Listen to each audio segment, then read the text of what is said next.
What do you do when the world teaches you that the good don't always win, that the honest don't always rise, that the kind are sometimes crushed by cruelty and the innocent bear the weight of what others have done? If fairness is not guaranteed, then what is justice? And why do we still reach for it when everything around us seems designed to deny it?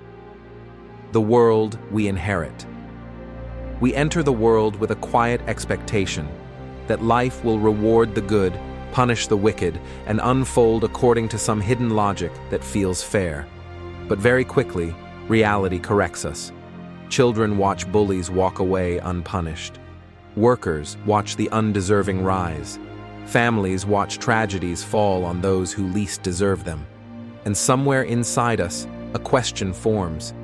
A question we try to bury, but can't.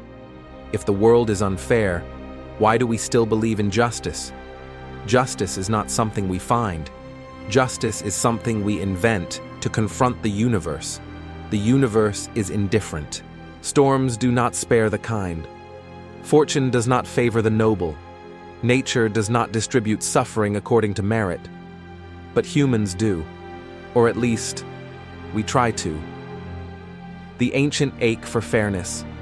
Before laws, before nations, before civilizations, there was a primitive, instinctive sense of fairness. Early humans shared food. Children protested unequal treatment. Strangers cooperated based on unwritten rules. Long before we had legal systems, we had emotional systems.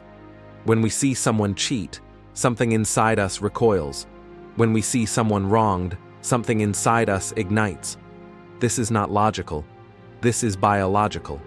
Justice is not a luxury. Justice is an instinct. It is the human attempt to impose moral meaning on a meaningless universe. The illusion of a fair world. For most of history, people believed in a just world, not because evidence supported it, but because the belief itself was a form of survival. If we told ourselves that everything happened for a reason, that the good were rewarded and the bad punished, then life felt stable, predictable, safe. But then reality intruded. The innocent suffer, the guilty thrive, and the world responds with silence. So we're left with a contradiction. We want fairness, but we don't live in a fair world. And this is where justice begins, not as a reflection of the world, but as a rebellion against it. Justice is not the world as it is. Justice is the world as we believe it should be. The anatomy of injustice. What makes injustice so powerful is that it is deeply personal. It assaults us. It wounds us. It humiliates us. Injustice is not just unfairness. It is the feeling of being devalued, of being unseen, unheard, and unprotected. When someone cheats us, they steal more than what they take. They steal the belief that we matter. That's why injustice echoes. It shapes memory. It shapes identity. It shapes the stories we tell whenever we ask, why me? Why them? Why this? Because beneath every injustice is a quiet plea. Let the world make sense again. Justice as resistance. So what is justice? It is not perfection. It is not revenge. It is not balance in the cosmic sense. Justice is the human refusal to accept cruelty as natural. Justice is the belief that even if the world is unfair, people do not have to be. It is the idea that we are not powerless against chaos, that we can choose to repair what was broken, to heal what was harmed, to restore what was lost. Justice is humanity's protest against an indifferent universe. It says, we cannot control everything, but we will control what we can. When justice fails, but here lies the tragedy. Our systems fail because we fail. Laws reflect our blind spots. Courts reflect our biases. Punishments reflect our anger. Every justice system is built by flawed hands. So the deeper question becomes, how do imperfect people create a concept as sacred as justice? The answer is uncomfortable, slowly, clumsily, painfully, and always incomplete. Justice is not a destination. It is a direction, a horizon we move toward, knowing we will never reach it.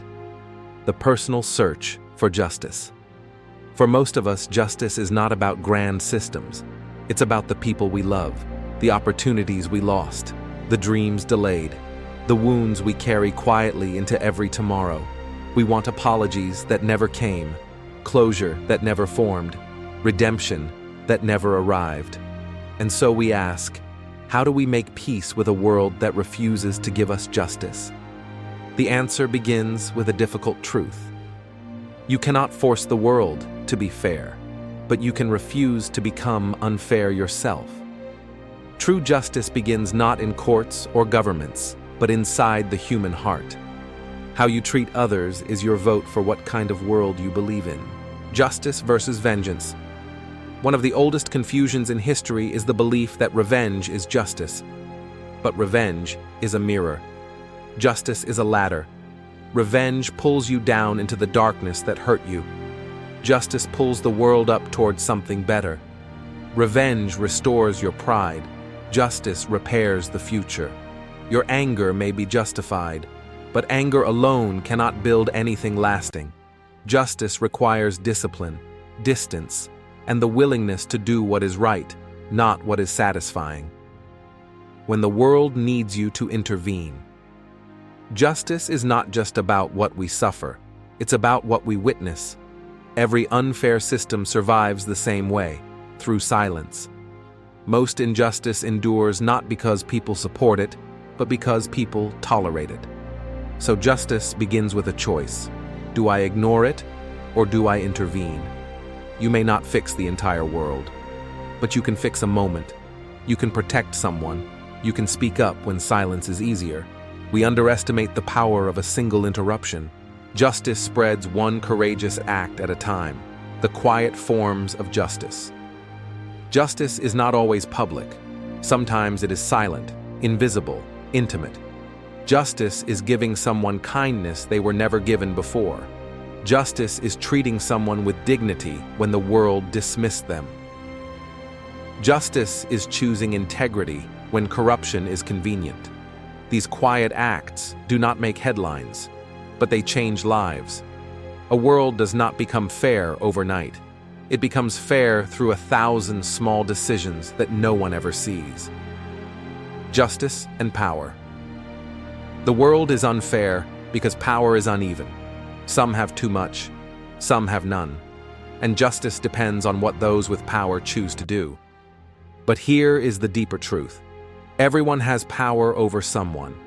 A parent over a child, a boss over an employee, a friend over a friend who trusts too much, a stranger over another stranger at the moment they are most vulnerable. Justice is how you use your power when no one is watching. Anyone can be fair when fairness is easy. But justice is defined by what you choose when fairness costs you something. Justice. Within yourself, the hardest injustice is not what others do to us. It is what we do to ourselves. We punish ourselves for mistakes long forgiven by others. We hold ourselves to impossible standards. We replay failures as if they define us. So the question becomes, how do you treat yourself in your own court of judgment? Because if you cannot give yourself mercy, you will struggle to give it to others. And if you cannot acknowledge your own flaws, you will demand unreasonable perfection from the world. Justice begins internally. Before you judge the world, you judge yourself. The horizon of justice. Justice is not a guarantee. It is not a cosmic promise. It is not the reward for virtuous living.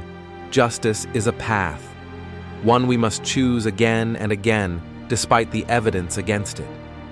Because justice is not about how the world works now. It is about how the world could work if enough people believed in it. Justice is a rebellion, a declaration, a choice. It is the decision to say, this world may not always be fair, but I will be. And because of that choice, even an unfair world can become a little more just. Closing reflection. In the end, justice is not the world we inherit. It is the world we create. It lives in how we forgive, how we speak, how we protect, how we refuse to look away. Justice is every moment when you choose what is right over what is easy. The world is unfair, but that is why justice matters. If the world were perfect, we would not need it. Justice is the highest expression of the human heart in a universe that does not care. And maybe that is what makes it sacred. If this journey made you think, give it a like, share it with someone who asks big questions, and subscribe to Timeless Questions channel, where philosophy meets history and the search for truth never ends.